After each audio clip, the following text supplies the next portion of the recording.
野之息绝对是我玩过最好玩的游戏了，毫不夸张的说啊，2000块钱买一个 Switch， 只要玩过旷野之息就值回票价了。所以1个月前我看到它的续作《王国之泪》的发售预告的时候，真的超级期待。自从2019年《王国之泪》首次在 E3 上发布，都4年了，只能说真不愧是任天堂啊！这2天打《王国之泪》实在是太好玩了，就从来没有一款游戏能给我带来这么大的震撼，还是2次。首先这一座的塞尔达的技能和旷野之息不一样了，不再有之前的炸弹、制冰、石庭和磁力，而是换成了一套全新的技能。第一个呢是可以将地图里面的素材粘合在一起的神之手，拼船、造车全靠它，还可以拿这个技能来开门，相当于是磁铁技能的 Pro 版本。第二个呢，就是可以把素材融合到装备上面的余料建造，除了给武器增加伤害之外，根据合成的素材还会赋予装备额外的属性。比如说，你把2把矛合在一起，你就能获得一把矛 Plus， 就特别的长，能隔老远就戳到怪；或者是把矿车合成到盾牌上，有了轮子之后呢，这个盾滑就能滑得更远了。不过呢，要是你装了奇奇怪怪的东西上去，再去盾滑的话，就会变成这个样子。余料建造也可以用在弓上，最离谱的是给剑附上一个眼球，这样剑就能自动追踪附近的敌人。第3个技能是通天术，可以让林克穿过垂直的天花板。好家伙，刚刚来个自瞄，现在就来一个穿墙。这个技能初看起来好像有点朴实无华，但是和下一个技能组合在一起，就可以发挥出特别的效果。最后一个技能是倒转乾坤，就是让一个物体沿着之前的运动轨迹滚回去。不过你还可以这样用神之手先举起一个物品，将物品伸向远方，再拉回来，让林克站在平台上面。现在开始时间回溯，就可以把林克带到对面去，形成一个短途简易电梯。又或者呢，将一个物品举起一段时间，再来时间回溯，可以起到把物品实停在空中的效果，然后再用通天术就可以实现垂直爬升啦。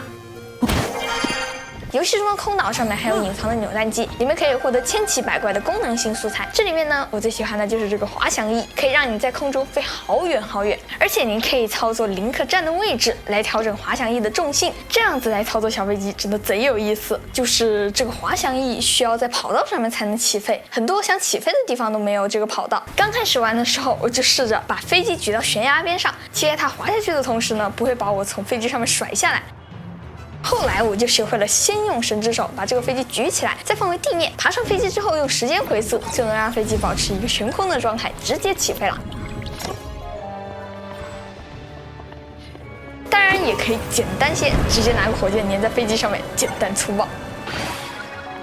这几天玩下来就特别过瘾啊！新的技能加上各种新玩具，让我的跑图方式多了很多的趣味。以前在旷野之息里面爬一座山1个小时，现在在王国之泪里面爬山，先在地面上倒腾一个飞行器，花个59分钟，再花1分钟的时间飞上去。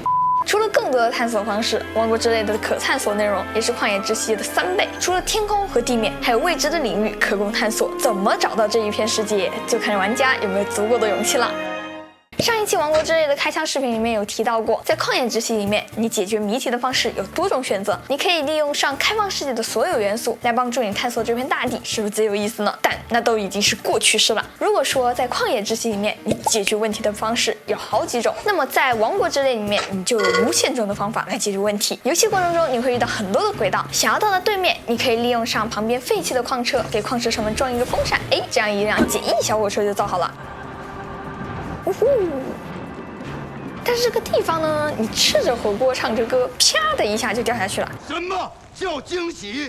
原来这里的轨道断了一截。看了眼地上的素材，有挂钩，有车子。哦，懂了。那我可以用一个挂钩来做一个缆车。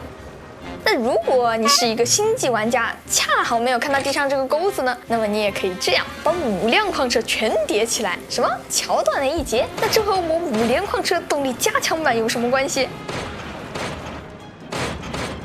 还记得视频开头讲的矿车盾牌吗？既然是矿车，那我在铁轨上面滑行很合理吧？又或者说，你从刚刚的山上带了点特产过来，都什么年代了，还在开传统矿车呢？时代变啦，直接用飞机在轨道上面飞过去，是不是很离谱？不过飞机这个确实是有点大材小用啊，不就是轨道坏了吗？那我直接把这个轨道修好不就行了？也能过。或者你再任性一点，有没有一种可能，根本就不需要用到这条轨道，我也能过去，我直接原地起飞？看这些小伙伴们是不是就已经发现了端倪了？这个神之手的建造自由度是不是有点夸张了？这就是为什么我说你在王国之泪里面有无限种方法来解决问题。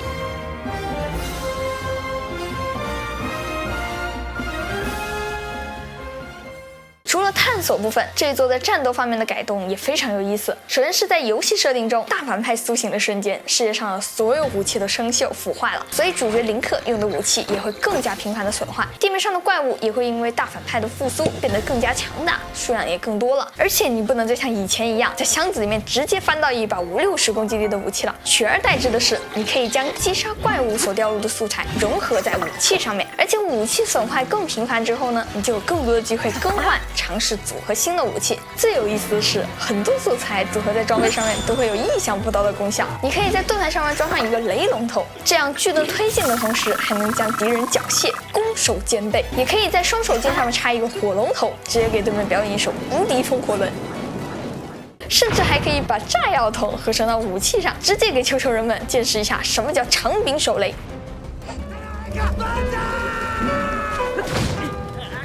还有各种属性的素材也都能赋予装备各种神奇的效果。刚刚说的这一座的敌人数量会比之前多很多，那我这是一个战斗苦手，那咋办呢？没关系，这一座的塞尔达敌人有2种势力，而且你可以永远相信任天堂的关卡设计。如果这一个地方的怪特别多，那么就一定有取巧的办法。比如说，你看这里啊，这片估计有个10几20个敌人吧。不过青头怪和秋球人是敌对关系的，我吹个口哨把他们都吵醒，然后直接进行一个路的跑。现在我只需要蹲在这里看戏就好了。你怎么还朝我丢石头啊？那可别怪我不客气了，掏出我的资瓮。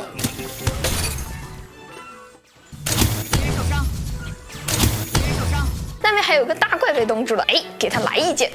好了，现在打得差不多了，就可以下去劝架了。嘿，好，你看这么多的敌人，不费吹灰之力，我就全部搞定了，是不是很轻松？总的来说，王国之泪可以整的花活实在是太多了。游戏刚发售的24小时，我就已经在 B 站上面看到各种奇奇怪怪的机械被组装出来了，什么坦克、飞机、大炮应有尽有。我承认，阁下秋秋人的移动城堡很强，我林克单枪匹马不是你的对手。但是，假如让我猥琐发育到6级，开上一辆武装坦克过来，我主炮一轮齐射，我都不知道他怎么玩。我之前还看过一个视频啊，有个人旷野之息打人马连续死了接近100次，林克死亡的音效都像是半夜电瓶车在报警。换到现在，你可以直接开一辆光能坦克过去，把人马射爆。这游戏才刚出呢，再过段时间，玩家能造出宇宙战舰，我都不觉得奇怪了。昨天我还看到一个很有意思的调侃，就是说王国之泪也不过如此嘛，挨帧评分还是原地踏步。说实话，之前真的很难想象任天堂是如何在旷野之息的基础上做出一款更好玩的游戏的，甚至在游戏里面补完了更多的设定。我印象很深的是，当初玩旷野之息的时候就好奇，为啥利特村的御寒服头饰能那么贵？为啥一个头箍也能御寒？后来我看了有人解释说，这个头箍上面是镶嵌的一个红宝石，这个红宝石呢可以发热御寒，以此来解释为什么头盔也能御寒，价格还那么贵。当时看到那个视频，我还将信将疑啊，直到我在王国之泪里把红宝石附魔在武器上，不仅可以附带火球攻击，你哪怕只是背着这一把武器，就可以提高你的御寒能力。就真的，任天堂真的是细节狂魔。所以说，我是真的希望每一个游戏玩家都去自己体验一下《塞尔达传说》，它绝对不会让你失望。好了，那么以上就是本期视频的所有内容啦。如果这期视频还有点意思的话，记得给我点赞3连关注哦，这对我来说非常重要。那么我是千里，咱们海拉鲁大陆见吧，拜拜。